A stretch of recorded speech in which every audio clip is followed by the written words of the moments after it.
c'est intéressant de voir que il y a plusieurs idées préconçues autour des cellules souches qui nous viennent en grande partie de l'historique, du développement, de la recherche et de l'information qu'on a, des données qu'on a, des connaissances qu'on a sur les cellules souches.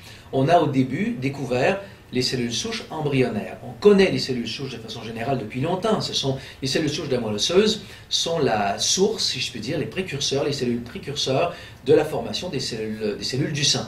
Globules rouges, globules blancs, plaquettes, tout ça vient des cellules souches de la moelle osseuse. Et c'est la connaissance traditionnelle.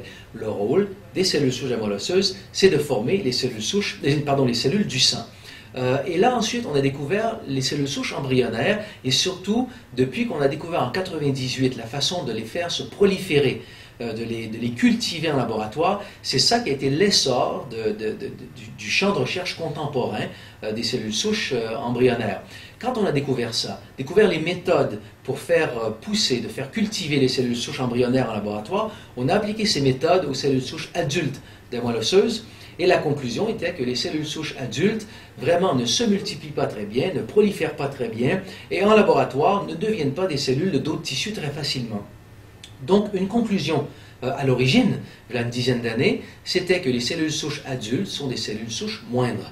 Les cellules souches embryonnaires fonctionnent beaucoup mieux que les cellules souches adultes. C'est là, je dirais, l'élément un peu l'idée préconçue, la plus difficile à renverser à cause de cette évolution historique. Alors qu'on sait très bien aujourd'hui qu'en fait, la différence principale entre cellules souches embryonnaires et cellules souches adultes, c'est que la cellule souche embryonnaire peut devenir cellule de n'importe quel tissu.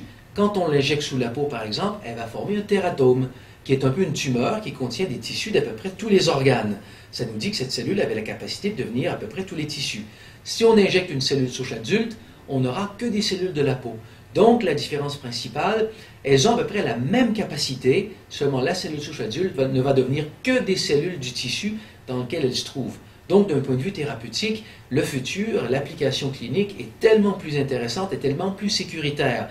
Mais cette idée que les cellules souches embryonnaires sont supérieures tient toujours au niveau de la littérature scientifique. Et cette idée que les cellules souches de la moelle osseuse ne peuvent devenir que des cellules du sang, c'est encore une idée qui nous vient de la science traditionnelle, complètement renversée par la science contemporaine, les études de quelques années, mais c'est des choses qui sont en fait pas des gros obstacles parce que c'est tellement clair dans la littérature scientifique et c'est le but du livre, en fait, d'éduquer à ce niveau-là et de vraiment établir qu'est-ce qu'on sait aujourd'hui des cellules souches adultes, vraiment l'aspect qu'elles peuvent devenir des cellules de n'importe quel tissu et leur application est supérieure en fait à l'utilisation des cellules souches embryonnaires.